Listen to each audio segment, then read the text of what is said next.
super bom, uma criança socializada, cognição boa, tudo tranquilo. Mas, veja, são poucos os que eu voltei a reintroduzir bem numa boa. Os meus foram supostamente diagnosticados com 2 anos. Até os 6 foram tratados no meu município.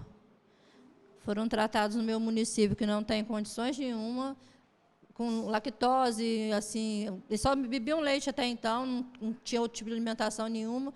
Com os 6 anos eu vim para Itaperuna com eles. Logo em seguida comecei a dieta neles. Até hoje, assim, muito raramente eles comem alguma coisa com glúten ou lactose. Lactose quase zero. Quantos anos eles têm? Estão com 10 hoje.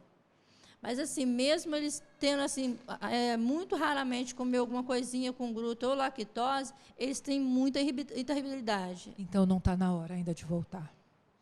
Se eles têm alteração de comportamento... Mas, assim, eles comem quase nada de glúten, nada.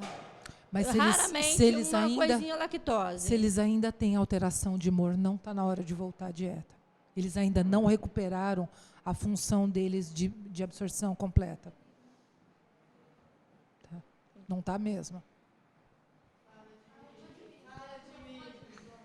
Será que você podia dar uma olhada na barriguinha do meu filho agora? Ele está se contorcendo de dor. Agora não, né? Depois eu olho, lógico. Eu vou levar ele na rua. Ixi.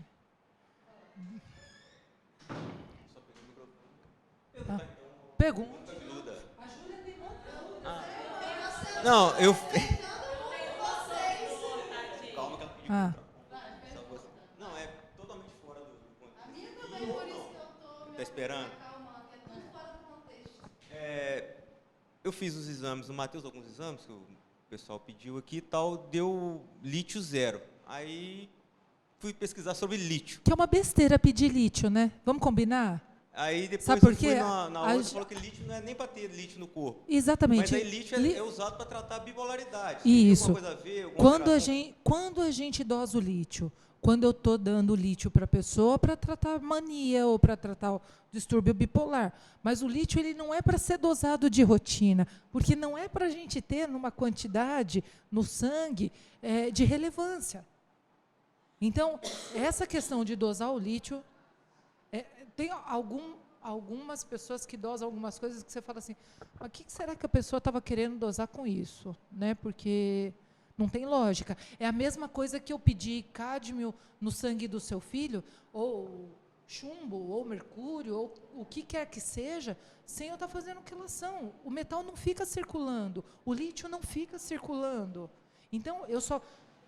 Muito bem. Seu filho foi passado para mim que a falta de lítio não deixava absorver a B12. Porque não. A B12 deu muito alto. Aí falou assim, não absorvendo a B12, porque a B12 não tem lítio para ajudar. Aí então, vamos lá. Vamos devagar uma coisa por vez.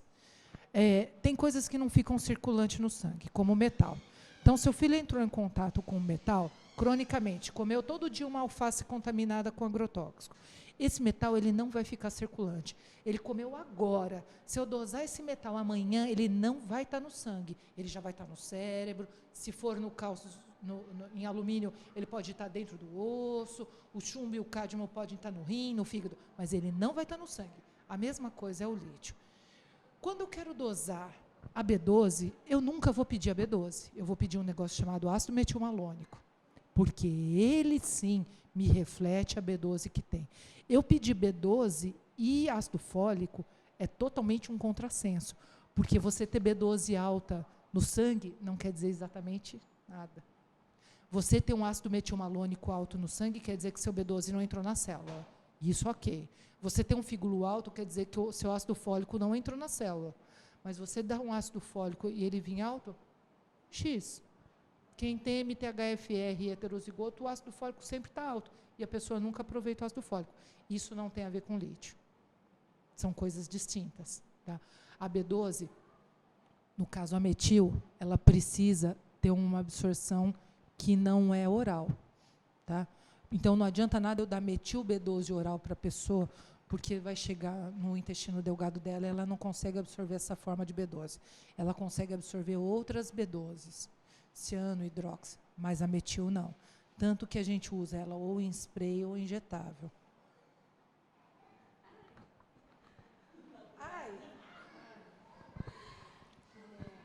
Eu queria fazer uma pergunta a respeito do cloro. Essa água que a gente usa na nossa casa. Teve indicação de um alergista que ele falou que é para tirar totalmente o cloro da Gabriela. E dizer ele que, pelos estudos que ele tem feito, era para tirar de todo mundo. Ninguém deveria tomar banho e usar essa água para fazer comida. No caso, Parcialmente eu concordo. Concorda? Parcialmente. Não tão descalabro. Porque, na realidade, o que você precisa ter é uma boa função do fígado para metabolizar. Né? O problema em si não é o cloro. O problema não é o metal. O problema é a sua incapacidade de metabolização. O olhar é outro. Então, se eu tenho uma opção de diminuir a exposição, eu vou colocar lá um filtro que me segura a presença do cloro. O cloro e o alumínio, você tem que pensar das duas maneiras. A história de tomar o banho quente, aquilo fica em aspersão no ar, você respira e você se contamina. Então, se eu tivesse a possibilidade de usar um filtro no chuveiro, que me segurasse um pouco essa quantidade de cloro, essa quantidade de alumínio, ia ser interessante. Outro filtro, ou uma água um pouco menos contaminada para eu cozinhar, também seria interessante. Existem filtros hoje em dia que vendem-se para a saída de água da casa, né? Que você vai lá, coloca e põe na casa, que faz o controle de cloro, de metal, até de agentes biológicos. E você troca o filtro.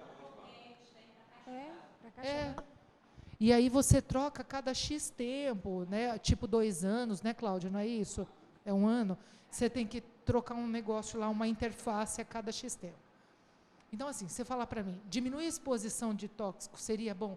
Putz, seria fantástico. Mas não adianta se eu não trabalhar o organismo para metabolizar. Tá? Tem que ser um trabalho em conjunto. Tem que ser um trabalho em conjunto. O cloro, em específico, para a criança do espectro, teve um trabalho muito legal, mostrando que as crianças que têm o cloro mais alto, elas têm determinadas características. E, para isso, foi usado uma medicação, tá? Que não tem nada a ver com autismo, que não é risperidona, que não é estável, nada disso. E teve a melhora. Falei, beleza, vou dosar aqui no Brasil todo mundo que tem cloro alto, vou propor para os pais, mostrei o trabalho que foi feito, tal, tudo mais. Vamos fazer para a gente ver o que consegue melhorar? A gente usou a medicação durante 8 semanas e foi dosando o cloro depois. Realmente o cloro diminuiu. A característica dos comportamentos não mudaram. Ficaram as mesmas coisas. Aquela pontuação do ATEC diminuiu pouca coisa, nada muito significativo. Mas algumas crianças maiorzinhas, eu costumo fazer o cloro, de rotina, para ver como está. A panela de alumínio. Qual que é a desvantagem da panela de alumínio? Eu estou cozinhando e mexendo. Né? A panela de pressão, Cláudia, se dá para evitar ela, eu tento evitar. Mas nem sempre a gente consegue achar aquela de aço inox, tá? Para fazer. Então, é uma das coisas que eu pego menos. O problema maior para mim da panela de alumínio é aquela que a gente está fazendo o arroz, onde eu estou mexendo e aquela está soltando. Esse é o problema pior para a gente. Se eu pudesse, cerâmica para todo mundo. Não. Eu usaria cerâmica. Cerâmica. O ferro não, porque, por exemplo, o ferro ele é bom para a criança desenvolver quando ela é pequena, mas se ela tem uma desbiose, aumenta a desbiose dela. Tudo bem? Cerâmica.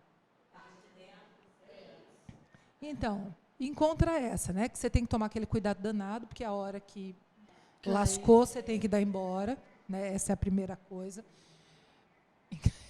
Em casa, eu fui... Existe um bairro em São Paulo mais popular do que 25 de março. E eu encontrei as panelas de cerâmica e, assim, achando que eu estava arrasando comprando minhas panelas de cerâmica, Janaína. Estão todas lascadas agora. Todas as tampas estão lascadas. Porque eu tenho um cozinheiro nato em casa que ajuda, né? Mas as panelas estão boas. Então, assim, se der panelas de cerâmica, se não der, ou vidro, se não der uma revestida de cerâmica. Teflon não, né? Teflon não. Teflon. Teflon? Você fala Não. aquela, Teflon? a Não. frigideira? É. Teflon? Não. É que agora... Micro-ondas, não. Micro-ondas já está abolido, mas a Airfry, não. airfry não. Airfry, não. Ah, Teflon, eu não. quase comprei, ainda bem que eu não comprei. Bom saber. Tudo bem? E o carvão no churrasco? Rapaz, o carvão no churrasco, o problema maior para a gente é benzeno. Então, é aquela história da carne muito crocante, né? Não dá para ser a carne muito bem passada. Então pode ser mal passada? Mais mal passada, ou ao ponto. Aí pode. Aí sim. Então tá, era essa. Qual remédio para dor você indica? Dor. Remédio para dor. Criança com dor. Remédio para Febre. dor. Dipirona. Dipirona para febre. Tá? Peraí, vamos só falar de febre e dor e eu vou no antialérgico. Dipirona para febre. Se a gente precisa usar, depende da faixa etária, dá para pensar em usar nimesulide, alternando com a dipirona. O que não é legal usar? O Tilenol. Qual o segundo que está em investigação que parece ter o mesmo efeito do Tilenol? Ibuprofeno. Então, a gente tem que pensar em segurar um pouco. Dor. Se é uma dor simples, Cláudia, dipirona. Se é uma dor mais complexa, um anti-inflamatório não esteroidal para crianças, o ideal acima de 5 anos. Nimesulide dá para usar para baixo de 3 anos, mas a gente procura evitar a todo custo. E se for dor forte, por exemplo, quebrou um bracinho, quebrou uma perna, metadona ou morfina. Metadona ou morfina.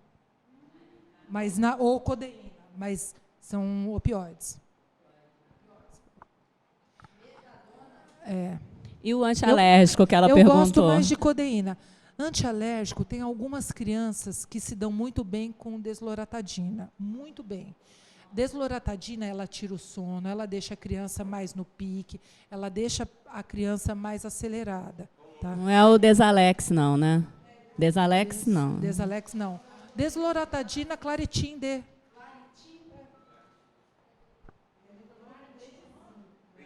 Predsim é um corticoide, é um anti-inflamatório não esteroidal. Então, assim, ele funciona muito bem com antialérgico. Mas tem... O Predsim tem crianças que não reagem tão bem, tá? Tem crianças que não reagem tão bem. Reagiu bem uma época, depois quando eu precisei usar, pouco tempo atrás, já não ficou reagiu. agitado. Então, tem crianças que não reagem tão bem. E é uma das últimas escolhas que a gente faz como antialérgico. A gente tem algumas outras medicações que elas são moduladoras, né? Então, como o Singulair, ele não é um antialérgico, o Piemonte, ele não é um antialérgico, mas ele faz uma inibição de mastócito, então a gente consegue ter alguns controles. Só uma outra coisinha. E sobre um protocolo que o doutor Alessandro até falou, sobre toda vez que tomar banho, lavar com sorinho o nariz. Isso é uma coisa boa. Não tem Você só está limpando mecanicamente. Não vai passar aquele negócio chamado buchinha dentro do nariz das crianças, hein? Buchinha é um chá que se faz, é uma erva. Não vai fazer isso, porque isso é irritante toda a vida. E o Floratil, você tem algo a dizer? O Floratil é o Saccharomyces. Só que o Floratil que você compra, ele tem leite, né? Então, a gente não recomenda só por conta disso. Antigamente, existia um Floratil que não tinha leite. Hoje em dia, todo Floratil tem, o de 100 e o de 200 miligramas. Então, se você quer usar o Saccharomyces boulardii, vai lá na farmácia, encomenda, faz ele manipulado. Em vez de usar o Floratil. Ele ele dá uma aliviada. Então, mas veja, ele não é tratamento, ele é paliativo. Ele é paliativo. É diferente de um Floratil, que numa situação de desbiose, ele é um tratamento. Né? De meticona, não. De meticona, elas são somente paliativos. Não, mas você tem que tirar a causa. Tem que tirar a causa. Né? Tem que tirar a causa. Não.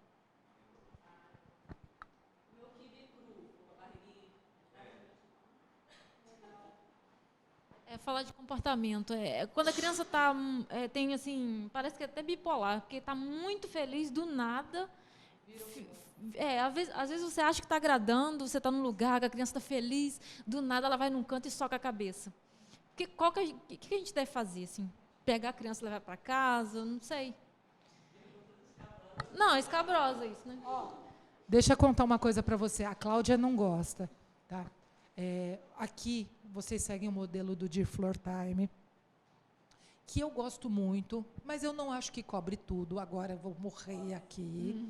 Não cobre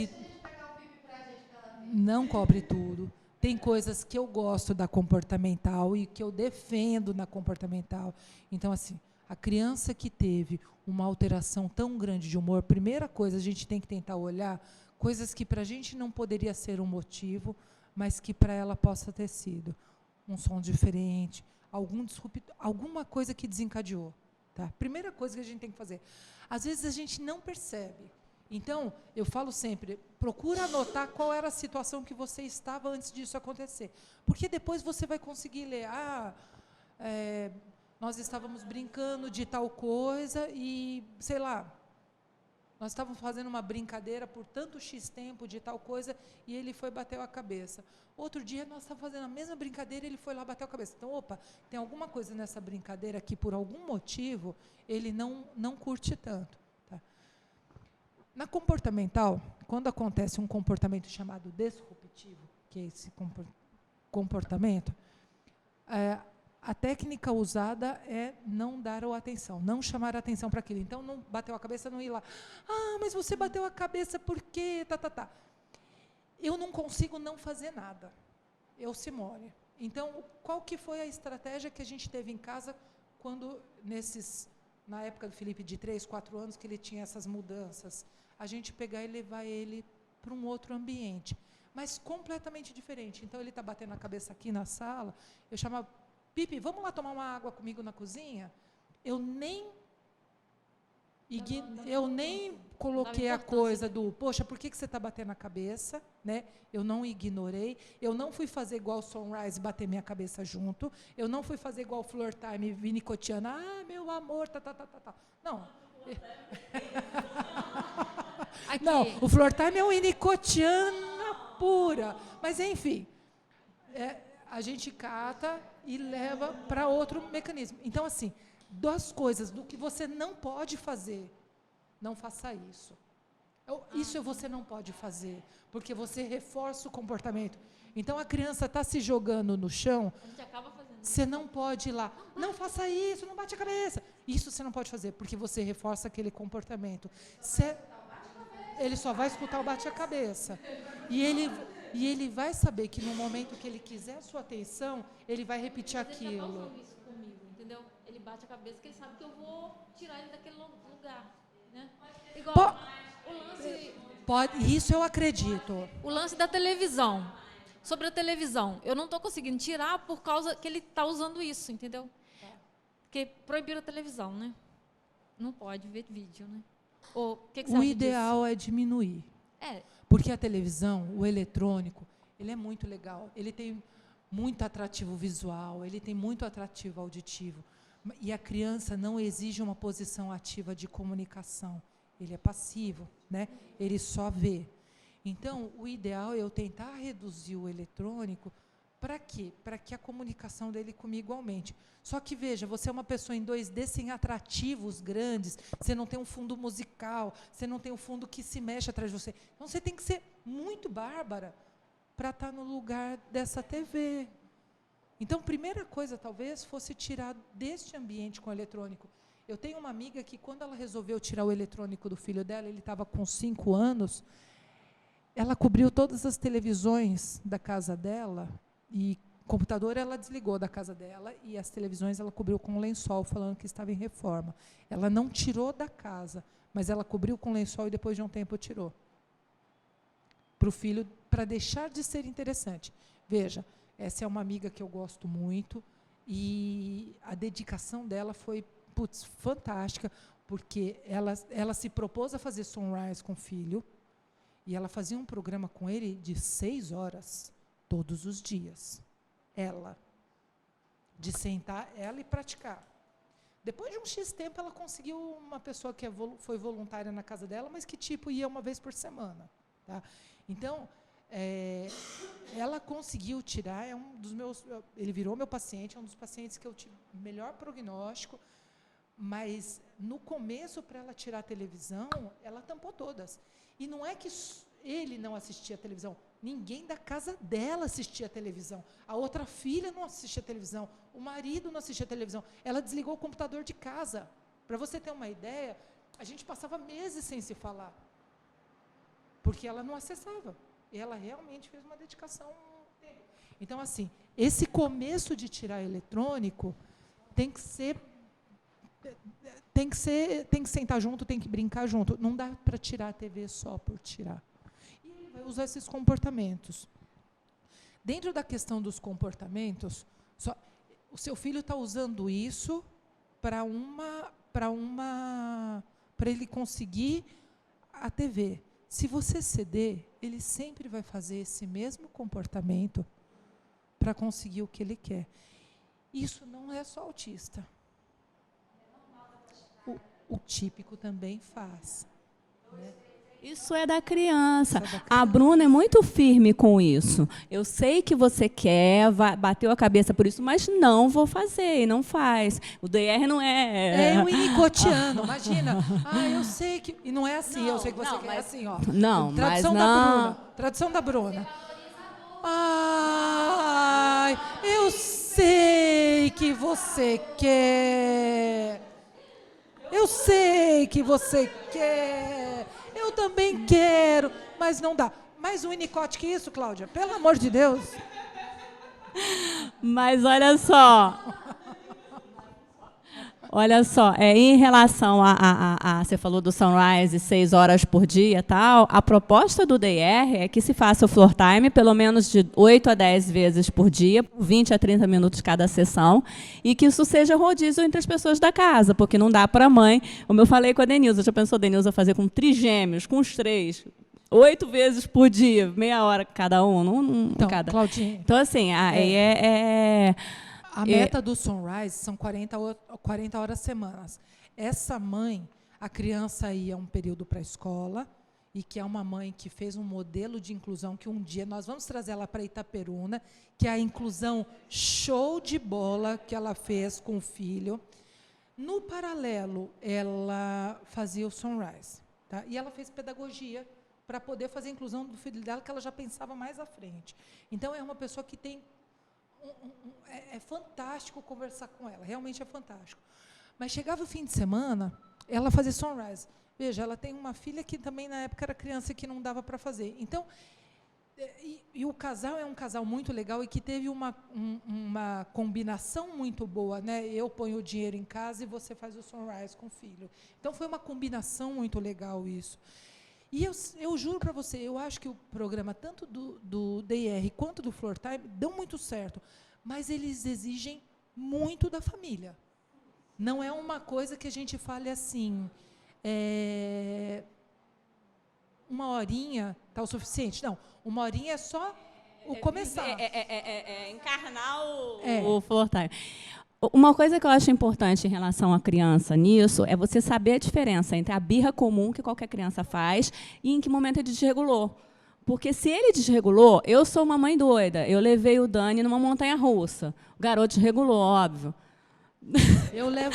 Depois eu tive que regular o menino, porque como ele é sensory six, eu achei que ele fosse gostar da montanha-russa. Não gostou. Felipe ama. Desregulou. Levei num negócio de rodar assim também, uma vez que ele desregulou. Eu tive que entrar num pula-pula no parque e ficar lá com ele para regulá-lo. E assim, o Luiz pagando as fichas e eu lá, né? Passava o tempo, não tá bom ainda, troca a ficha. E aí eu falo, ele é autista, ele vai entrar, vai ficar o tempo necessário, eu vou pagar também, eu sou brigona. Eu já falo, não vai ficar fila, não tem essa de que tem que rodar com as outras crianças, ele é autista, ponto, acabou. É uma mãe barraqueira. E aí até regular o menino. Tem que ser, até regular o menino e aí foi embora, tal, mas desregulou mesmo. Mas saber a diferença entre a birra, porque eles vão usar de birra pra caramba. E aí, se ele sabe que se ele bate a cabeça, você faz, ele vai bater a cabeça. Se você valorizar, bater a cabeça, ele bate mais ainda. Isso é Isso normal. é um comportamento disruptivo. Isso é birra. Isso. Mas quanto melhor, pior. Tem a Aline, mãe dos gêmeos. A gente estava conversando esses dias, eu falei, Aline, quanto melhor, pior. Que quanto os suplementos vão fazendo efeito, eles vão ficando mais conscientes, mais birra eles fazem. Olha, você quer dar uma risada? É da criança. Felipe tem uma negociação comigo que é bem interessante. No fim de ano, ele tem um panetone com glúten. E é um panetone da Balduco dele. Balduco, simples, esse que a gente compra, 500 gramas, né? E ele já estava um pouquinho maiorzinho, acho que, sei lá, 6, 7 anos, e já não estava fazendo birra assim, né? Só estava aquela coisa do comportamento mesmo, do eu quero, tal. Chegou novembro, viu o panetone, vamos levar o panetone. Não vamos levar o panetone, não é época, o panetone só vai para o Natal, e só na noite de Natal, ou no dia de Natal, e não sei o quê, ele se jogou no chão. Coisa que ele nunca tinha feito, de bater cabeça, ele começou a bater a cabeça, e não sei o quê. Meu filho hoje tem 1,90 m. Com 7 anos, ele tem 15. Com 7 anos, ele era grande. Jogado no chão. Eu não tive dúvida, me joguei do lado, comecei a espernear também. Blé! Ele levantou, tomou um tônus. Mãe, pare com isso. Você é muito louca. E já foi levando. Então, assim, a birra, você vai ter que ter outra alternativa. Agora, o que pode acontecer, isso tem que diferenciar, ele desregular sensorialmente. Então, isso é importante, eu acho que você anotar. A questão da TV, realmente, ele está usando o comportamento para conseguir aquilo. Mas, do nada, ele vir e se atirar, você tem que ver se ele não está com algum outro estímulo que ficou demais para ele precisar descompensar. Então, hoje, eu tenho vários pacientes que conseguem dizer para mim, isso está demais. Mas tem criança que não tem essa percepção ainda. Em casa, é bem tranquilo isso, porque o Felipe sempre, quando estava demais, ele mesmo falava, pare um pouquinho, está demais. Ele mesmo falava. Mas isso é só com o tempo que você vai conseguir. Continuando sobre essa questão da pirraça, nas crianças típicas... Mas eu não sou terapeuta comportamental. Vocês têm que fazer pergunta de saúde. Mas você Ajuda. uma também para fazer. Só mais essas duas. Porque das crianças típicas, geralmente eles falam que começa com na faixa dos 3 anos e vai até 5, 6. 2 anos. As pirraças. Né? E nas crianças autistas, assim, mais ou menos... Bom, birra pode começar desde piquititico, com 1 ano e pouquinho. Né? A fase pior que eu acho são os 2, 3 anos. Do espectro, a birra propriamente dita, a birra para te chamar a atenção, geralmente as crianças estão mais conscientes da situação delas. Ela não faz uma... A criança, quanto mais comprometida do espectro, ela precisa mais autorregulação, então ela faz algumas coisas mais para autorregulação. Quanto mais fora ela está, aí ela começa a fazer birra de te questionar, de eu quero isso, de não sei o quê. Exatamente. Pior. A minha, assim, qualquer coisa que ela queira, foi terça, quarta-feira, né? Ela fez uma pirraça aqui, terrível, terrível. A gente demorou quase 1 hora para ela se regular novamente. Dentro do carro, ela não queria ficar na cadeirinha, se jogando por causa de 2 passarinhos que ela estava na mão e eu não deixei levar para casa. Eu falei, não vai levar brinquedo daqui para casa, que não é seu brinquedo. O brinquedo pertence ao Cassi. E aí as meninas, não, leva. Eu falei, ela não vai levar. E foi 1 hora para poder ela se acalmar. Mas isso é para tudo que ela quer. Se eu falar um não, ela faz assim. Pirraça de 1 hora. Eu acho assim, acabo sendo permissiva, porque se eu não vou dar conta da birra, é melhor ceder logo no início. Porque se você cede, não cede, fica não, e depois que a birra vira gigantesca, porque eles são insistentes, né? Eles são persistentes, é uma característica maravilhosa. Depois que ficou gigantesca, você ceder, aí já era. Isso é uma coisa até que a Patrícia falava muito, aquela coisa da mãe no supermercado. A criança quer uma balinha na fila, a mãe não dá, não dá. Depois daquele escândalo que já incomodou todo mundo, dá a balinha. Por que não dá a bala logo no início e evita isso tudo? Então, não tem que ser para o que for, não. Porque senão depois fica insuportável. Às vezes, levar o brinquedinho para casa é melhor, você evita um monte de problema, quando vier atrás do brinquedinho de novo, ensina que tem que devolver, manda entregar para a tia, porque dá conta de um não, que a criança vai fazer birra, e é aquela coisa do quanto melhor, pior. E muda, eu acho que muda essa idade da birra por causa disso, porque as crianças no espectro, elas vão ter essa consciência dela mais tarde. Então, você tem uma criança com 7 anos fazendo uma birra que é comum na criança de 3, mas é porque agora ele está consciente. E aí ele vai usar as mesmas coisas normais de desenvolvimento. É birra mesmo. E assim, eu digo, em termos de comportamento, essa minha amiga que é Sunrise, eu acho que ela que me amoleceu, porque eu sou muito dura. Eu realmente sou muito dura. A hora que eu falei não, é não. E não tem conversa, entendeu? Então, assim, mas eu sou assim, é minha natureza assim. Hoje em dia, com a adolescência, eu aprendi a ser um pouco mais maleável, então, dar uma negociada em algumas coisas, porque... Veja, você é mãe de uma garota pequenininha, espera ela estar na adolescência, que aí tem umas outras coisas da adolescência mesmo, que são muito chatas. Então, você tem uma hora que você fala assim, mas daí é o que a Cláudia falou, de cara, quando você fala assim, poxa, essa briga hoje eu não vou dar conta, você negocia, ó, vamos fazer isso daqui a tanto tempo, tudo bem? E tudo bem, e tudo tranquilo. Porque a gente negociou, você cedeu, ele cedeu, talvez você não ceda naqueles primeiros minutos, mas você sabe até onde vai dar. Agora, na faixa que está a sua filhota, eu era muito não. É não, e acabou. E não tem negociação. Eu só dou não para coisa que tem risco de vida. Tem risco de vida, não. Aí o teu não é tão forte que ele aceita. Não, e eu... pelo lado de fora, eu vou cair, eu vou morrer. Aí o meu não é tão firme que ele entende e faz. não, então, os meus não eram firmes para tudo.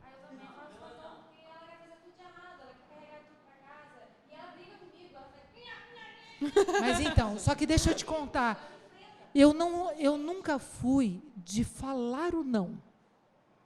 É diferente, porque às vezes você pode não deixar fazer, mas sem usar tanto a palavra.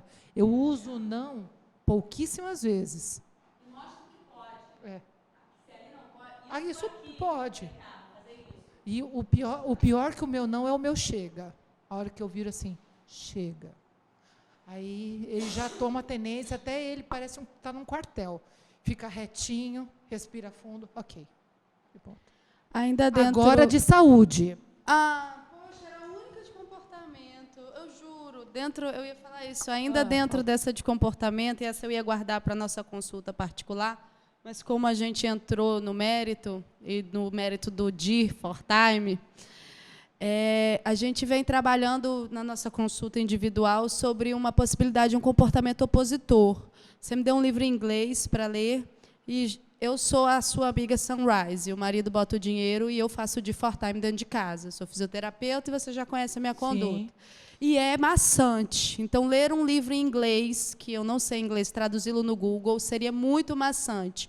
Por isso, a procura da neuropsicóloga da Érica. Apesar da terapeuta de for time dele ser contra e achar que esse comportamento opositor ainda É transitório. isso, e que a gente pode reverter, mas a minha preocupação em virar um desvio de conduta lá na frente, na adolescência, como eu sou ansiosa, eu já venho querendo tratar. Mas está cedo para isso, tudo Mas bem? eu vou dar o exemplo. Só para você ter uma ideia, para pensar em desvio de conduta, está cedo. Você trabalhar, tudo bem, mas não leve por esse lado. Tá. Não é tão pesado. Não é tão pesado. Tá. E aí eu conversei com a minha terapeuta individual que está fora da clínica, porque eu preciso sair desse mundo também, e ela disse que isso é uma autoafirmação dele, de autoconhecimento, por isso ele está negando tanto. A pergunta é a seguinte, ontem, um exemplo, veio uma tarefinha do colégio da dengue, eu não faço as tarefas, porque ele ainda é muito novo para papel, e a escola tem disso, de querer introduzir o papel, então eu já conversei e não faço. Mas essa era sobre a dengue, ele teve dengue, eu falei, eu também não vou me bloquear tanto para as tarefas, e fui fazê-la de maneira lúdica. Não, dengue sim, eu quero a dengue aqui, dengue! Porque é o Tudo de bom. comportamento opositor dele. Você chegou a relatar que o Pipe tinha um comportamento opositor.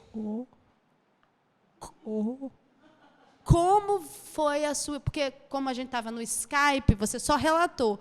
Já que a gente está falando de comportamento, é muito bom escutar a mãe, porque é isso que nos conforta. O que você fez? Com quantos anos aconteceu? Como foi? Até para se surgir mais tarde com o de vocês, né? O comportamento opositor do Pipe apareceu um pouco mais velhinho do que do José.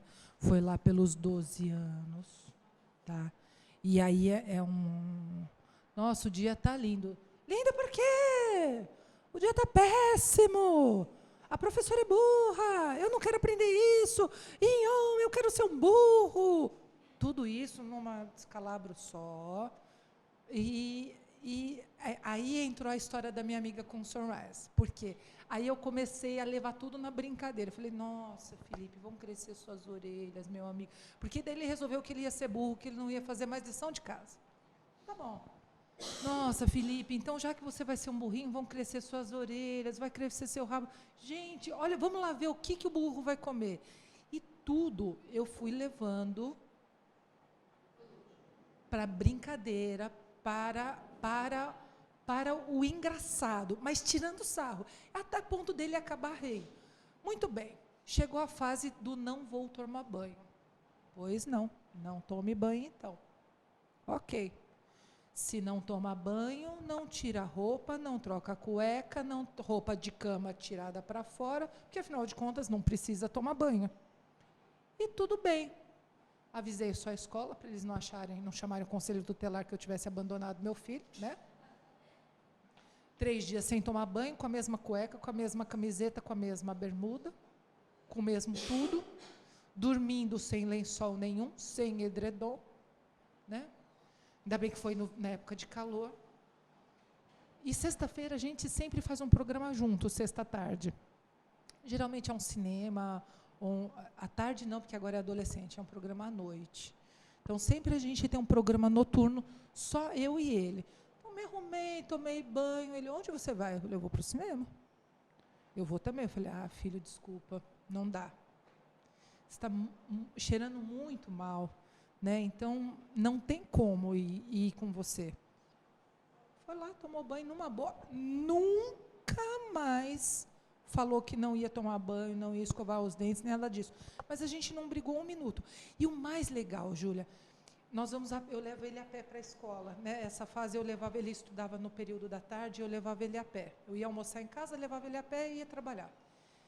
Então, uma vez a gente caminhando, indo para a escola, tinha um moço, um andarilho. Lá no meu bairro, onde eu moro, tem muitos andarilhos, alguns drogados e outros não. E tinha esse que não é drogado. Muito bem, passamos pelo andarilho. Falei, Felipe, esse senhor, ele não tem casa, ele não toma banho, ele não sei o quê. Felipe sentou do lado dele. Onde você dorme? Na rua. Você toma banho? Não, não tomo banho. Falei, para mim, eu quero ser andarilho. Quero ser andarilho. Tá bom, Felipe? E eu deixando ele lá conversar com o moço. Dele assim, o que você come? Daí o moço, assim, eu como o que me dão ou o que está no lixo. Levantou, eu não quero ser mais andarilho. E já saiu andando. Então, Júlia, não tem essa coisa assim, eu não confrontei com ele no opositor, porque eu ia perder o meu controle. E eu sou muito brava. Mas eu sou muito, muito, muito brava. Então, se a gente fosse entrar, a gente ia entrar numa briga muito grande. Dizem, quem convive com a gente, fala que eu tenho uma paciência de Jó com ele hoje em dia, que eu tenho mais do que quando ele era criança. Porque hoje ele começa assim para mim, puxa vida, eu quero ir para Itaperuna. Não, Felipe, você não vai para Itaperuna dessa vez, porque eu vou trabalhar, você vai para a escola, você vai passear no fim de semana, essa coisa. Mãe, quando eu vou para Itaperuna, o rio sem praia. Não, Felipe, você não vai para Itaperuna, o rio sem praia. Você vai ficar... Mas quando eu vou para o rio? Em tal época. Mas vamos marcar o fim de semana que eu vou para o rio? Mas vamos... Então, ele fica nessa coisa do reentrando, mesmo você dando para ele o tempo que você vai. Então, dia tanto de março nós vamos para o Rio de Janeiro. Ponto. Tudo bem? Tudo bem. Daí depois ele fala, mas eu não posso ir para Itaperuna de novo? Tá? Só que isso já não é o opositor, mas ele tenta me vencer ainda pelo cansaço. Se eu falar para você, isso é uma característica do espectro? Não, isso é uma característica da idade. 15 anos, é assim. Todas as minhas amigas que eu converso com os filhos de 15 anos, falam assim, gente, que às vezes eu bato um papo. Gente, está acontecendo isso com o Felipe. Simone, mesma coisa aqui em casa. Não se preocupa, é o mesmo comportamento. Está dentro do que é da idade dele. Tá? Mas o opositor dele, eu levei muito assim. Eu levei...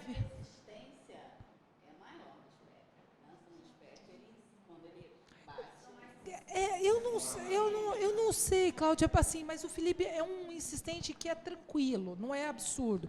Agora, a única maneira, Júlia, que eu tive que intervir para valer foi questão escola, porque o opositor com a mãe leva numa boa. Um opositor dentro da escola com a professora, com outros alunos, ela não tem como levar na boa. Tira o respeito, entendeu? Então, e aí você tem que pontuar, poxa, isso daí que você fez não é legal. Uma característica que eu vejo dos meus pacientes, em geral, adolescentes, e os adultos, eles levam a culpa do mundo.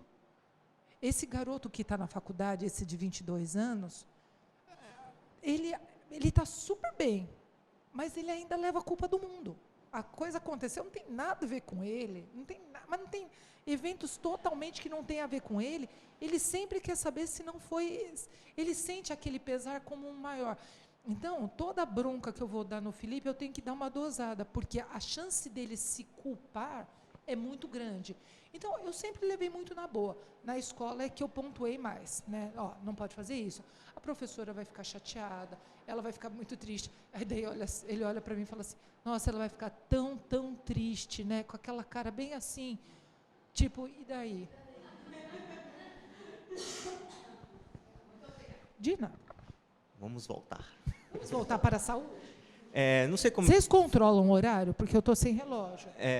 Formular essa pergunta aqui é até um pouco difícil. Assim, sei que tem vários exames para ver alergia e tal, mas quais os sinais assim, de alergia que a gente pode detectar? Assim, a criança comeu um alimento, a gente saber que Essa alergia que você está falando é a alergia mediada por IgE e ela tem 6 graus. Aquele cara que come o camarão e precisa ir tomar adrenalina no hospital, ele é o grau 6, ele é o grau maior. Tá? Tem laboratórios que dividem em 3 graus, grau 1, grau 2, grau 3.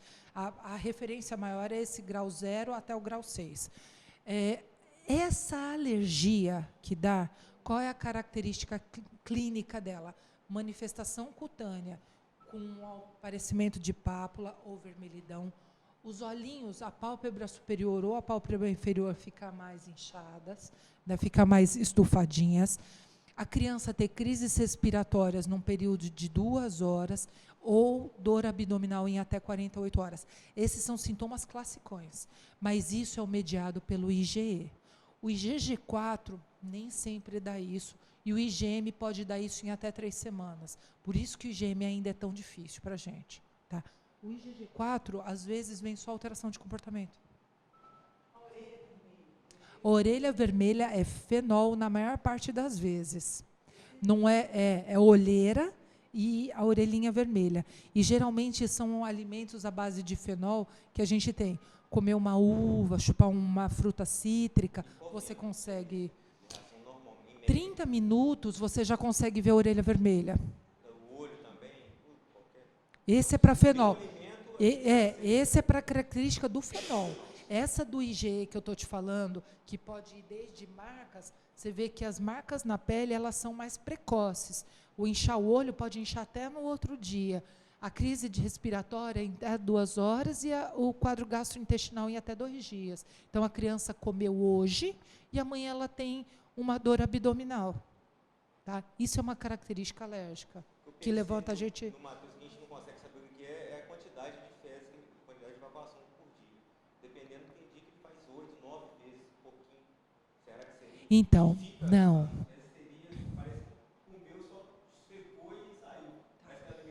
Não é a questão em si de quantidade, porque às vezes ele pode perder pequenas quantidades durante o dia só por falta de controle do esfíncter, e sim consistência das fezes e aparência delas. Tá? É isso que chama mais atenção. Digerida. Isso não necessariamente alergia, isso pode ser só falta de flora. Então, isso pode... Não, essa a barriga inchada é mais consistente com falta de flora. Algumas alergias até dão a barriga estufada, mas o mais característico é falta de flora adequada, né? E presença de fungo, né? Porque quanto mais fungo, mais barrigão, mais gases. O cheiro podre geralmente é Clostridium, né? O cheiro podre é Clostridium, geralmente.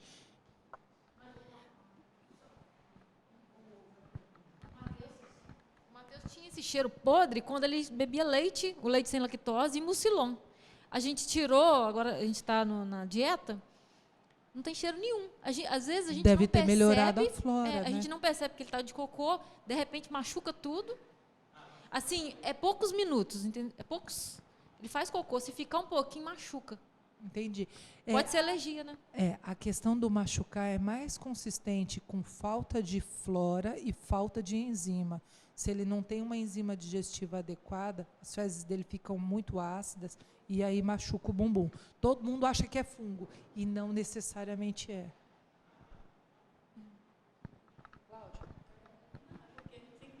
Está na hora de terminar, né? Eu ia te perguntar só uma coisa.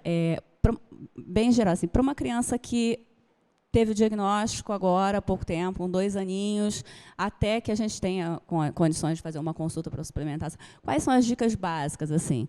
Dieta, ômega 3, o que seria aquela coisa que... o basicão para as crianças que acabaram de ter o diagnóstico?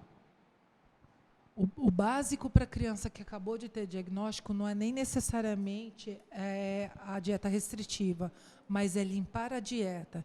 Então, eu ter uma dieta sem corantes, ter uma dieta sem alimentos congelados, industrializados, procurar ir numa alimentação mais saudável possível. Ômega, Cláudia, apesar de ser uma coisa super boa, não é toda criança que dá conta. A criança que está tendo um processo de diarreia, ela não consegue tomar ômega. O que ia ser muito legal, tá? Então, tive o diagnóstico hoje do meu filho. Não vou dar mais nada de corante para ele, vou evitar dar salgadinho, dar alimento porcariante, vou evitar dar danoninho, vou evitar tudo isso. E o que mais eu vou chegar para o pediatra e falar? Dos sinais clínicos que ele tem, qual alimento pode estar sendo ruim? O pediatra nem sempre vai ter essa formação, mas quem é mais claro, por exemplo, infecção de repetição, eu tenho que pensar em proteína animal, então é o leite que eu tenho que tirar, tá? Criança com muita diarreia, é o leite que eu tenho que mudar. Criança com alteração de sono, eu tenho que mexer no glúten. Provavelmente, nesse primeiro minuto, o que eu pensaria em fazer? Um polivitamínico básico desses infantis, um Calhamon, Farmaton Kids, um Farmaviton, um Kids mesmo, e deixar a alimentação o mais natural possível, até começar a ter intervenção.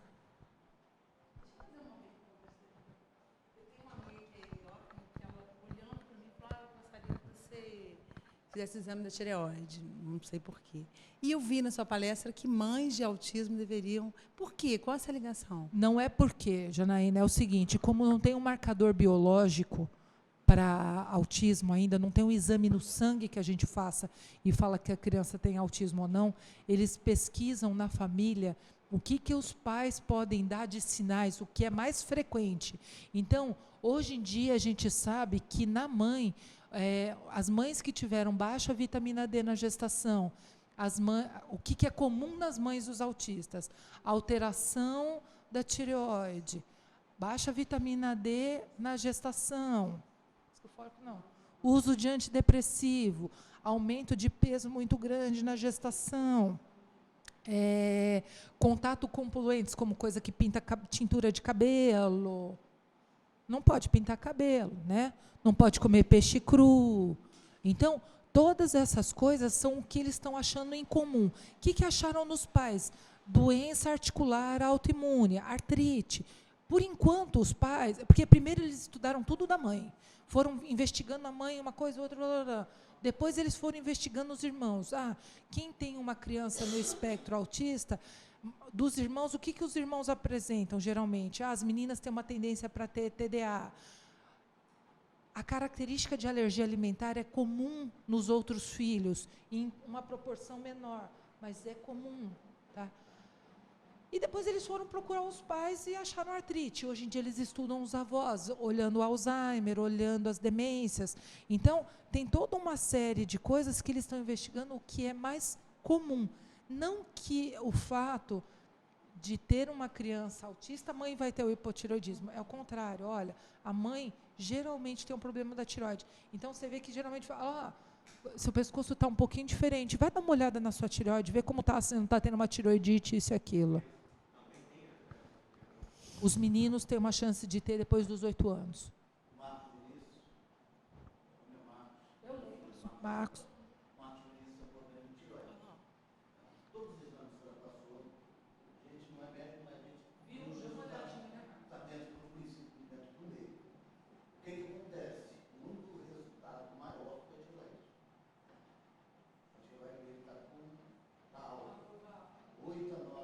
TSH. É. Então, provavelmente, isso vai alterar a aprendizagem dele. O TSH alto numa criança, ele dá uma característica chamada cretinismo. A criança tem cretinismo. A criança tem uma dificuldade maior em aprendizagem. E isso tem que ser tratado.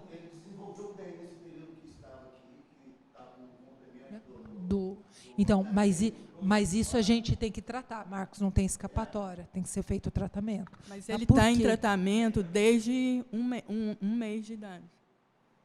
Não, ele está em tratamento? Tratamento para a tireoide. Então, da tireoide ele está em tratamento. Isso. Então, o tratamento para a tireoide, ele vai ter que ser adequado à dose para que esse TSH abaixe, para baixo de 5.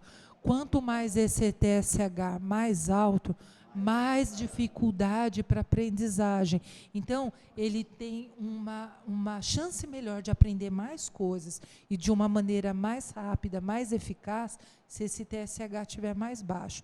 A única coisa que a gente fala, cada vez que eu preciso aumentar o hormônio tireoidiano, existe uma fase de adaptação, que vão mais ou menos de 1 semana a 15 dias, onde a criança pode ter um pouquinho de alteração de sono, pode ter uma elevação de temperatura, ela fica um pouquinho mais quente.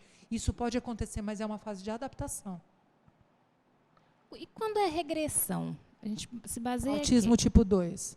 Autismo regressivo. Isso. O meu foi regressão.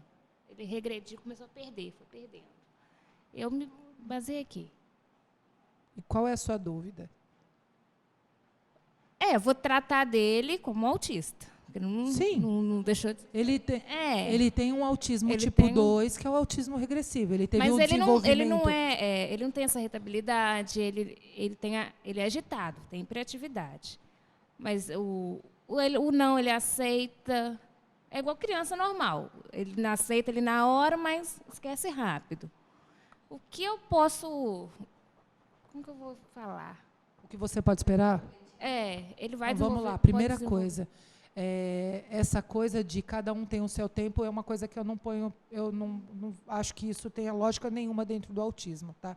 Então, se você não investir no seu filho em termos de terapia, de intervenção, de estar com ele, o autismo dele vai piorar, sendo o mesmo tipo 2.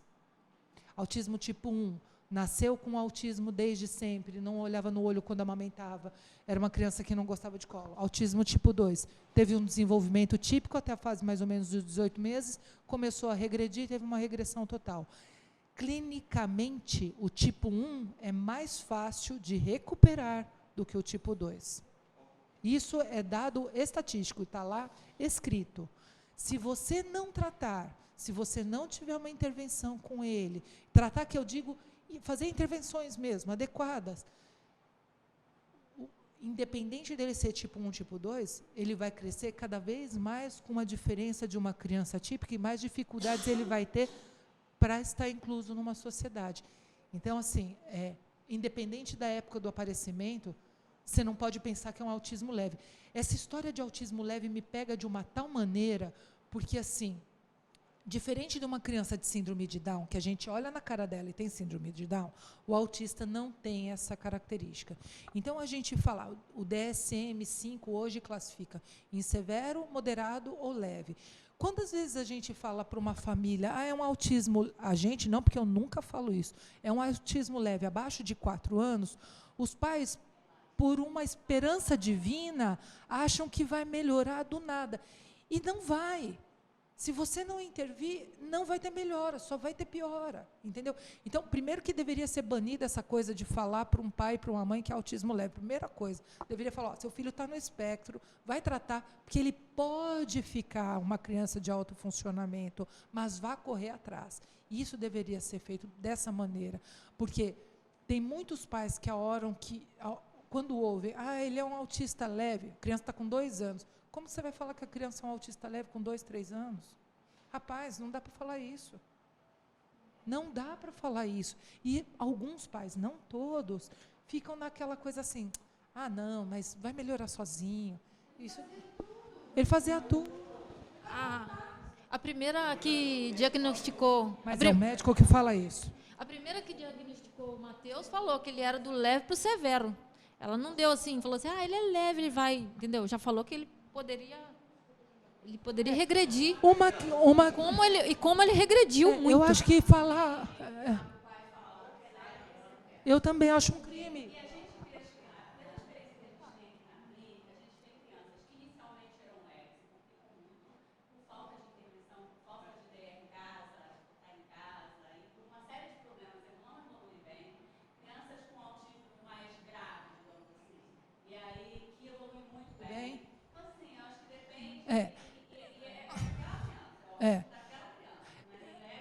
Então, Cláudia, muitas vezes as famílias vêm para mim, para o consultório, que passaram com um neuro, com um psiquiatra, ou às vezes com mais de um, e falam assim, meu filho está no espectro, o que você pode me falar? Ele é leve, ele é moderado, ele é severo? Eu falo, olha, seu filho hoje está aqui, então está aqui a tabelinha, né, do autismo, para lá considerando mais leve, para cá considerando mais severo. Seu filho está aqui. Se ele não tiver intervenção, ele vai vir para cá. Se ele tiver intervenção, ele vai vir para cá. Ponto, fim. Você falar num autismo severo, você pode derrubar uma família a ponto deles não terem forças para ir atrás. E não acreditar. A mesma coisa se você falar que é um autismo leve e os pais ficarem lá vendo navios. Eu me lembro o primeiro neuro do Felipe, o Felipe estava com 1 ano e meio, 1 ano e 6 meses, ele falou para mim o seguinte, seu filho é um autista severo, ele nunca vai entender que você é a mãe dele. Ele falou isso para mim, eu olhei para a cara dele e falei assim, não, esse cara não está bom, vou procurar uma outra alternativa. Mas você tem que entender que não é toda a família que pensa dessa maneira. Tem várias mães que ouviram do mesmo neurologista essa terminação e não foram atrás. Por quê? Porque ele falava que até os 5 anos não precisava intervir. Que depois dos 5 anos ia entrar com uma medicação e, quem sabe, ele pudesse conviver com a sociedade. Tudo bem, a gente está falando de 2002. Pego no consultório agora em 2015, uma família falando a mesma coisa. Doutora, o neuro falou para mim que meu filho nunca vai entender o que é o amor. Gente, para com isso. Para uma criança de 2 anos. É a mesma coisa que eu falar, né? Não vai...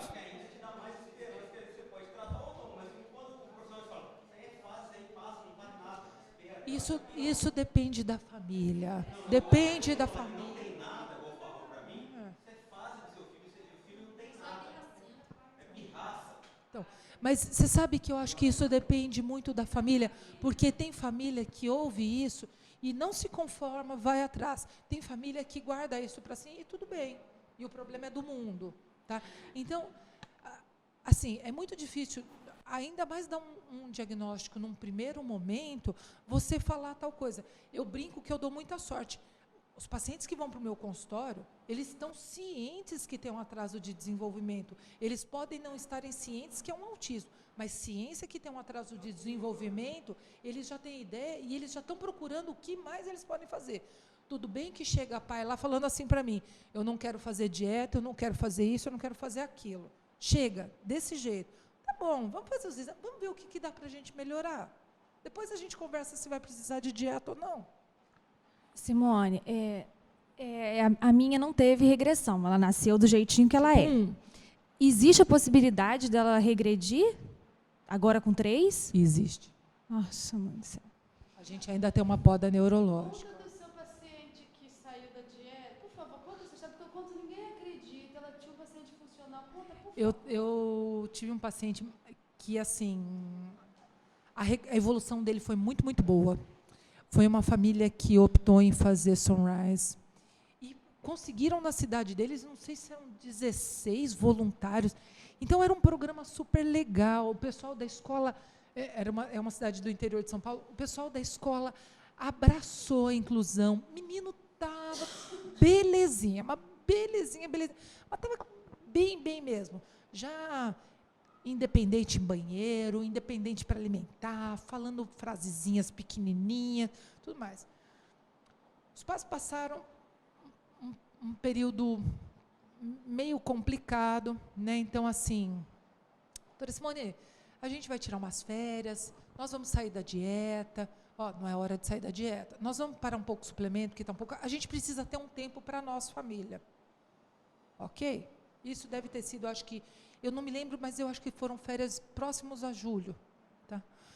Quando foi, uns 2, 3 meses depois, os pais ligam desesperados lá para a Ayla, minha secretária. Ayla, arranja uma consulta para a gente, um pouco de urgência. Amor. O menino estava indo tão bem que sabe quando você fala assim, nossa, mas o que será que aconteceu, né? Ele voltou com fralda, ele voltou sem falar, ele voltou com todas as estereotipias que ele tinha perdido, tudo. Aí eu comecei assim, o que aconteceu? Né? A gente voltou, eles viajaram só uma semana, eles não ficaram viajando meses, saíram completamente da dieta, mas não voltaram ao suplemento, não voltaram nada, foi muito abrupto tudo isso. Essa história aconteceu em 2012 ou 2012. Estou lembrando aqui, 2012, isso mesmo. Essa criança, até hoje, eles voltaram depois para o protocolo, eles voltaram a fazer Sunrise, eles voltaram a fazer um monte de coisa. Ela não voltou a falar. Conseguiu desfraldar. Tem a poda. Tem, 4 anos e meio, tem um...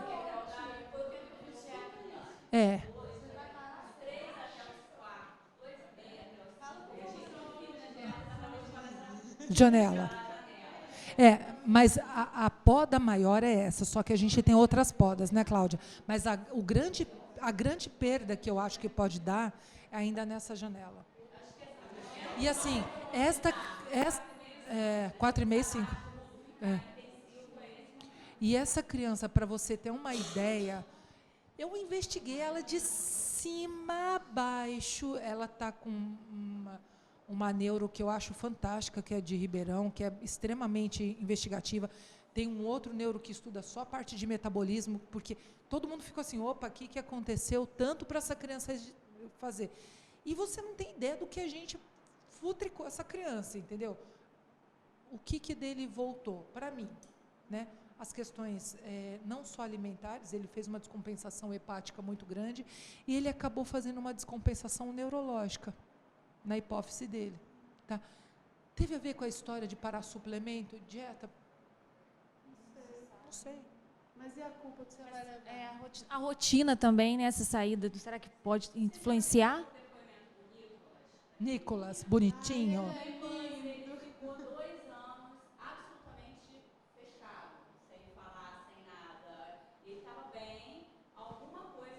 Ficou 2 anos de furar a parede, assim, muito fechado. Depois ele saiu, ele falava, depois ele foi voltar a falar só com 8 anos de idade. Acho que é isso aí. E ele fala que ele tem cuidado para não voltar a ficar daquele jeito. Tem muita consciência que ele é um rapaz lindo, né? E ele tem muita consciência de que ele pode voltar para aquele mundo fechado, que ele fala, né? Posso voltar para aquilo. Então ele tem consciência das coisas que ele precisa fazer. Esse menino, de repente, não foi só uma questão de dieta. Tá. Deve ter tido alguma coisa psicológica. Mas, sim. Sei lá, que foi Sim, Sim, é. Tem que cuidar o resto da vida, né? Oi? Desculpa. Pode. Pode. Não. Tem fases de poda neurológica que pode perder as aquisições. Pode. 4 anos e meio, 5 é a mais importante, eu acho, na minha ideia. Como é o nome? Fases de poda? Poda neurológica. A gente tem uma outra fase importante, que é em torno de 9 e 10 anos, e uma na adolescência. E qual o risco de convulsão? Adolescência. Principalmente para os meninos não verbais, quando a testosterona começa a aumentar muito, né? Dieta sem glúten. E uso de Por que eu estou sem glúten até hoje? E as meninas, que você falou, os meninos? Os meninos são os mais frequentes para arritmias cerebrais. As meninas têm pouca coisa descritas sobre atividades elétricas disformes e convulsões. Tem mais em meninos e muito mais em meninos de alto funcionamento.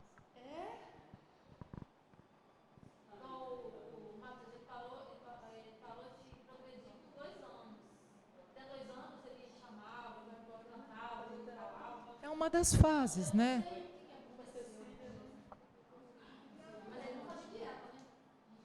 Então, mas veja, ele não fazia dieta, mas você também não sabia que ele precisava, né? E você não sabe o que desencadeou, qual foi o motivo do gatilho. O autismo, a gente sabe que por base ele tem uma história genética, né? Um terreno fértil genético e um gatilho ambiental. Então, eu não posso... Não. Cláudia! Você vai agitar, né? Uma semana que o bichinho estava agitado, ele já nasceu agitado. Eu soluçava, porque achava que ele ia estar passando infecção. Rivotril para as mães de Itaperuna. Bom, presta atenção. Não, presta atenção. Presta atenção. Pedi até o fio da meada. Então, assim, a gente sabe que tem um terreno biológico fértil, que são as alterações genéticas, tanto do processo de metilação, né, de ver aquela história do MTHFR, como dos processos genéticos propriamente ditos, que a gente consegue ver com microarray, exoma e tudo mais, e um gatilho ambiental. Por quê? Porque, às vezes, eu tenho o terreno biológico fértil, mas eu não tenho o gatilho que desencadeia. Então, o gatilho, um deles pode ser vacina, outro deles pode ser alteração de metabolismo hepático, a criança que teve icterícia no nascimento e ficou com aquelas bilirrubinas aumentadas. Ela pode ser falta de glutationa por causa de uso de Tilenol. O leite pode causar autismo, não? Assim, Não. a O leite, alergia do leite. o leite em si, não. A alergia alimentar, sim. Quando São o coisas Matheus diferentes. Nasceu, eu não dei leite. Então, foi o leite, o NAN, Aptamil, tudo que eu dava, a barriga dele virava um negocinho desse tamanho, assim. Então, deixa eu te contar. Por que a gente fala que é alergia alimentar, sim? Porque ele deixa de absorver nutriente. Então, falta o básico para o cérebro crescer. Não é o alimento em si que é o agressor, mas é o organismo, o terreno biológico da pessoa que não está bom. Se tivesse dado outro tipo de leite... Eu não sei. Eu não sei. Tem muitas crianças que têm alergias Que não são autistas. Então, o que você... Entendeu? O que a gente tem que falar é exatamente isso. Não é a questão do alimento em si, é o terreno biológico da pessoa. Tudo bem? A gente ainda tem muito tempo? Já está na hora de ir embora. Essa não ficava particular, tá? Se prepara 6h15. Tá bem. O seu é 1h15? Primeiro, eu acho. 11 é o Dani e meio-dia é o Dani. 11 é o Dani. Escreve, menino.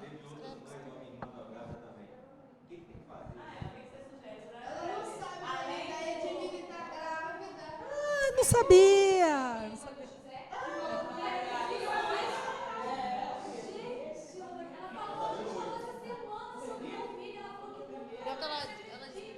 o que daria para fazer? Prévio. Por essa etapa, né? Hã? Então, vamos lá. Primeira coisa. O que eu tenho que pensar para a pessoa que quer engravidar, né? O prévio, isso.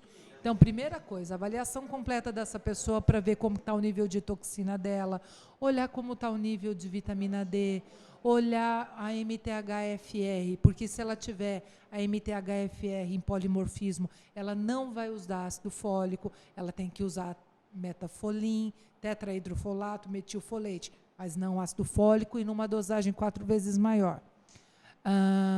Ela tem que olhar o número, como estão os marcadores dela de vitamina, tipo vitamina C e vitamina D, só. Tá? Tem que evitar produtos químicos. Então, vamos lá. Né? Quero eu ter um filho. Nós estamos no mês de fevereiro. Então, eu vou começar meu preparo agora para eu engravidar lá em agosto. Eu tirei os amálgamas do meu dente. Eu vi se eu não tenho metais. Eu não vou pintar o meu cabelo, eu não vou usar produtos químicos para alisar essas coisas erradas todas, eu vou começar a tomar ômega, eu vou tomar vitamina D em alta dose, eu vou fazer um uso de antioxidantes, vitamina E, vitamina C, em dose maior, e eu vou tomar um complexo B. Ponto. É isso que eu vou fazer. Usar repelente. Vamos lá, a história do Zika, ele não está totalmente linkado ainda com a microcefalia. Só 40% dos meninos microcefálicos é que as mães tiveram Zika. Então, assim, na minha cabeça, você não tem um índice de segurança com esposes, que é o recomendado, tão alto assim para gestante. Você tem que fazer barreira mecânica. Então, fazer manga comprida, fazer aquela mistura de óleo com cravo para passar na pele. Manga comprida, comprar roupa de dry fit comprida, calça e blusa comprida de dry fit e andar com isso. Usar citronela em casa. Por quê? Porque você não sabe o índice de segurança do Exposis, Cláudia, não tem isso para gestante. Não tem. Não tem um índice de segurança ainda. Sim, eu sei, mas você tem que usar o Kids para as crianças, e o Kids é só acima de 2 anos. E o melhor que você tem para fazer é barreira mecânica, óleo. Por quê? Porque o mosquito não... Qual que é o problema? Óleo de amêndoa, com cravo.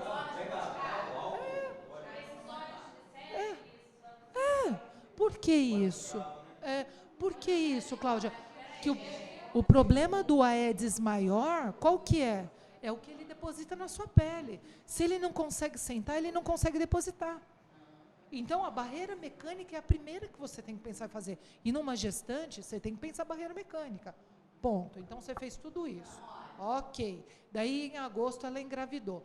Não vai deixar de comer comida japonesa, né? Todo mundo tem ciência disso. Ótimo, tranquilo. A mãe engravidou. Está tomando lá o complexo dela de vitamina D, está tomando a vitamina C dela, já repôs o ácido fólico, tudo mais. O que ela vai procurar fazer? Ela vai procurar ter o menor número de exposição possível para toxina. Então, ela não vai ficar fazendo produto, usar coisas químicas em geral. E é isso que tem que ser na gestação. Então, Oi? O governo está se a gente fosse processar essas mães, fosse processar. É que essas mães da microcefalia, em específico, se você parar para pensar, elas têm muito baixa renda, Júlia. Então, assim, eu acho que juntam alguns fatos. Subnutrição, talvez a história da associação com o larvicida e com o vírus mutado, porque a região de Pernambuco, onde foi maior o número de microcefalia, foi o lugar onde eles usaram o mosquito geneticamente modificado e que pode ter modificado o vírus. Então, assim, você falar para mim, é só o Zika que causou microcefalia? Puxa, eu acho que não. Acho que a gente vai ter um conjunto, principalmente por conta de subnutrição. Tá? Todas elas tomaram vacina? Nem todas elas tomaram vacina. Nem... Sim, é uma região pobre, gente. Elas não têm nem comida.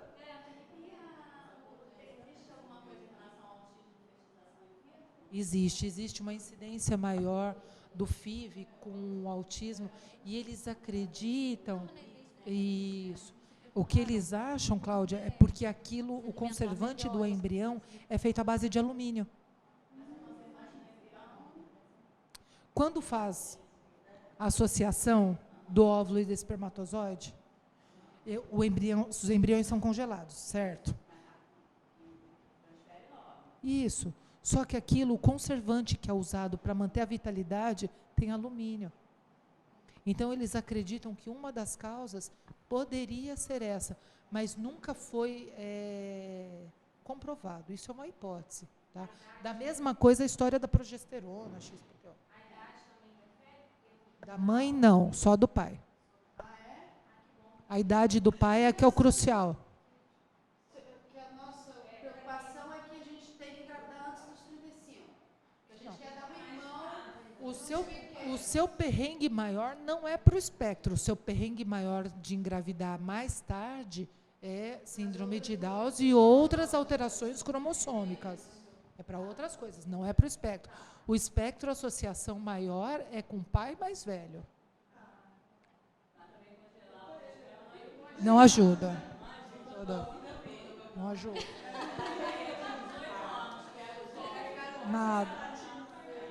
E o que tem muito associado para a mãe é a presença de depressão e uso de antidepressivo. Não por causa do uso de antidepressivo. Não por causa do uso de antidepressivo. Por causa do mecanismo genético da depressão. Eu sempre tomei, desde os 18 anos eu estou tomando antidepressivo, né? Durante a gravidez eu não tomei, mas aí é o processo genético. Não. E, Cláudia, não é o antidepressivo em si, não é o remédio, é a causa genética básica que te leva a usar o antidepressivo. É porque o risco de depressão pós-parto existe, né? ela continua porque não existe associação, não existe, mas o médico que fez a fertilização falou que não usaria. Ele achava que era mais seguro não usar. Isso é uma coisa que, assim, eles não têm exatamente um consenso estabelecido. O que a gente sabe é que não é a medicação, e sim a causa básica do que você precisa usar a medicação que pode alterar. O risco maior para a gente é a história de uma mãe ter uma depressão pós-parto, que é terrível. E a depressão, o autista pode ter depressão? Pode. Quanto mais funcional, mais chance de ansiedade e depressão. Veja, isso é uma coisa que ele... Isso...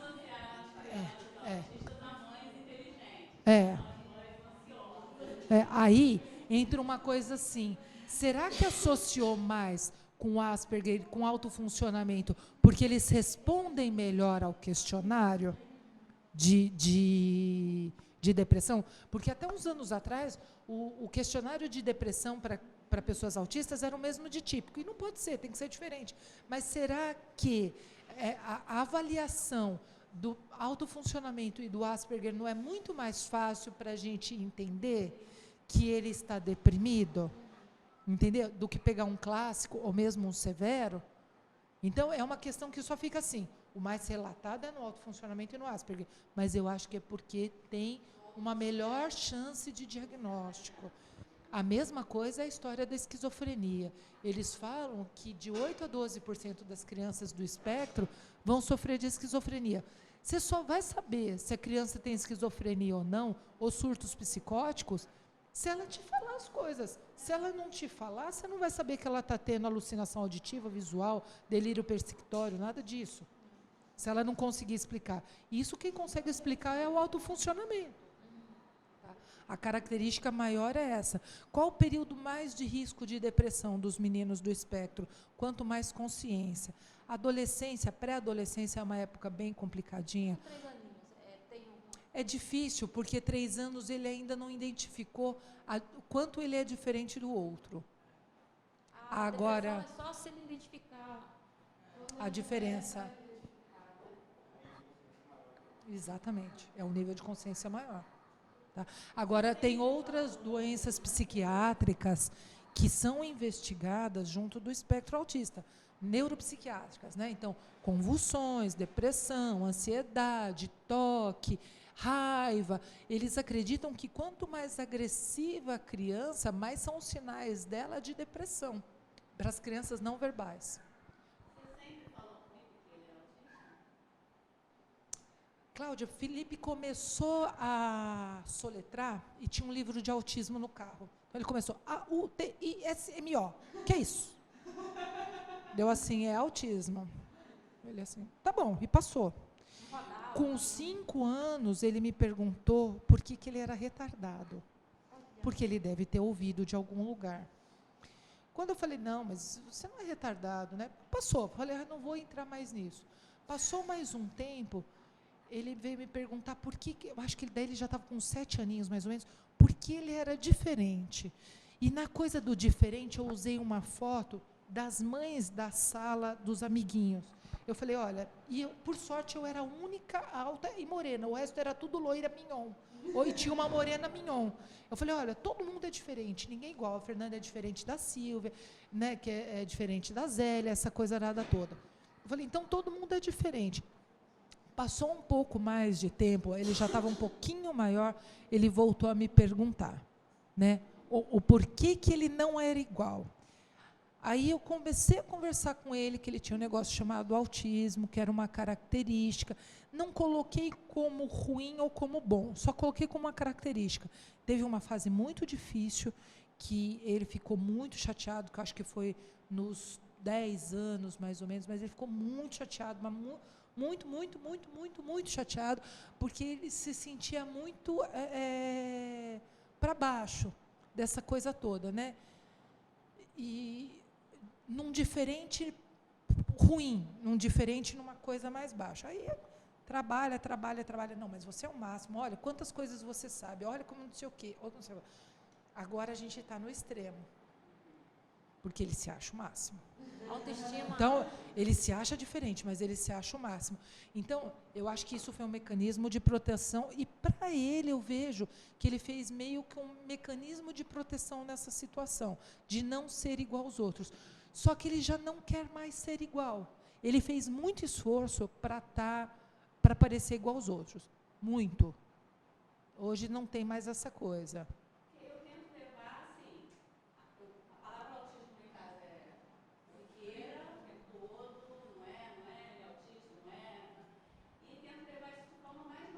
Mais natural possível. Até levando brincando, na escola são muitas crianças autistas, né? Então, tem um menino que até fala, os meus amigos autistas, tenta levar isso mais natural, tenta não criar esse dia, né? Chegar, conversar, Num tabu. Não, em casa não é, mas o Felipe me pergunta, por exemplo. Mas isso não te dá o direito de fazer isso. O Felipe me pergunta bem, ele fala assim para mim, ele é autista? Essa pessoa é autista? Não, essa pessoa não é autista, Felipe. Ah, tá bom. A mesma coisa, síndrome de Down. Ele assim, mãe, o que essa pessoa tem? Fala, tem um negócio chamado síndrome de Down. Ah, tá bom. Para ele, essa coisa do ser síndrome de Down, autista, é igual ser japonês, loiro, negro, moreno. Aconteceu tá uma tudo coisa bem. legal na escola, um menininho que estuda, que estuda lá na escola, ele pegou um chinelo. Posso sentar, José? Dá para sentar. E aí ele pegou um chinelo, 2 chinelos de dedo, só um de cada parte, diferente. Botou no pé, pegou separado, assim, e calçou e estava saindo. Aí a mãe falou, Lucas, você está com sapato, chinelo de cada um. O fato de ser diferente não significa que está errado. Só é diferente. Eu tinha 7 anos, por causa dos conceitos das crianças, que eu amo o pé. Aí a mãe falando que a criança estudar na escola inclusiva. Nossa, Mas assim, mas é engraçado porque assim, essa coisa em casa ficou muito com essa característica, né? Então, provavelmente se ele visse a Júlia aqui, visse a cor do cabelo da Júlia, ele ia chegar e olhar porque é diferente do que ele está acostumado a ver, tá? Ia perguntar do mesmo jeito. E ele é engraçado Isso eu não sei porque não fui eu que ensinei, foi uma característica do Felipe. Então ele vira para uma pessoa, né?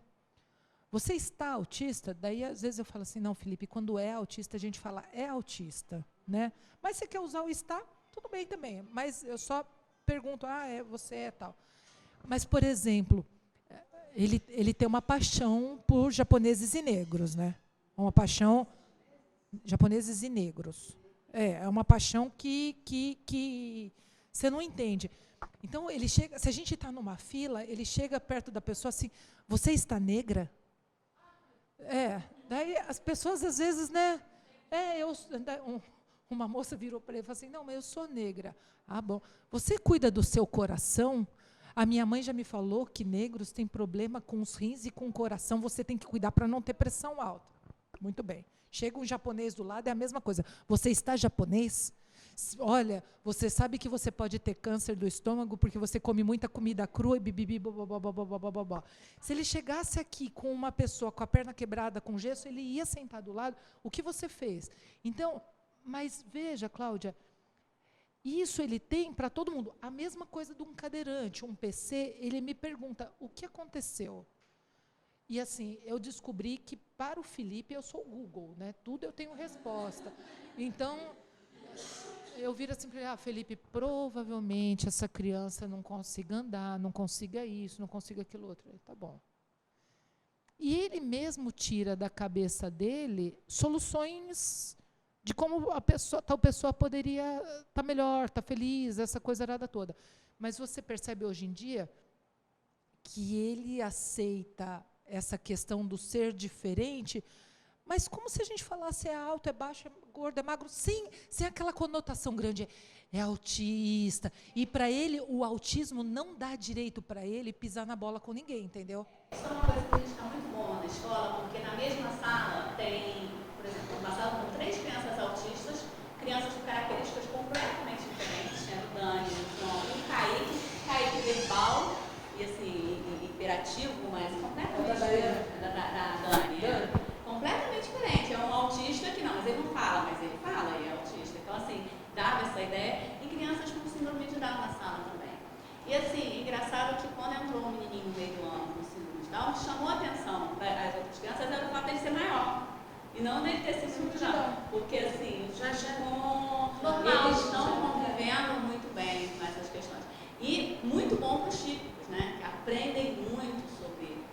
E a gente tem de tudo lá no colégio, né? Eu já te falei, tem desde síndrome de Down cirúrgica, com uma cianose de desconcertar todo mundo, até criança com convulsão de repetição. Então, assim, eles acabam convivendo com uma diversidade muito grande e acaba acontecendo isso do Lucas, né? Do nosso Neves. Mas o negócio todo que eu acho assim, veja, é muito legal o trabalho lá da Redentor, do que está fazendo do colégio, essa coisa toda de diversidade. Mas o seu é uma exceção. Isso não é a regra, entendeu? Então, por exemplo, Cláudia, acho que a Bruna está te chamando. Aí eu tenho que ver as crianças. Tá. Então, na realidade, assim, o que vocês têm de realidade aqui dentro do Colégio Redentor não é o que a gente tem fora do país, gente. Essa é a grande verdade, onde ainda as crianças ficam exclusas na hora do intervalo, onde a coitada da AP não tem um anteparo. Você pode ter uma AP maravilhosa, mas ela não tem um apoio escolar para poder desenvolver um trabalho legal com a criança. Essa é a rotina do que eu vejo fora. Então, Cláudia, isso mina muito a autoestima das crianças. Isso mina muito. Olha...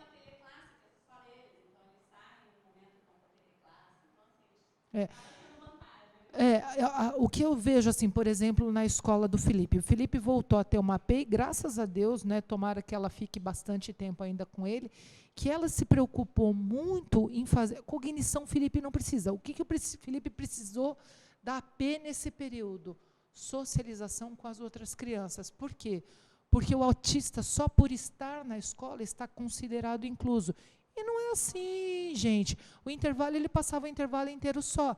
Agora, por causa dessa moça que vai com ele para o intervalo, na aula não é nem tanto o negócio, é no intervalo, ela faz ele conversar com o pessoal do colégio, com o pessoal do não sei o que, tal.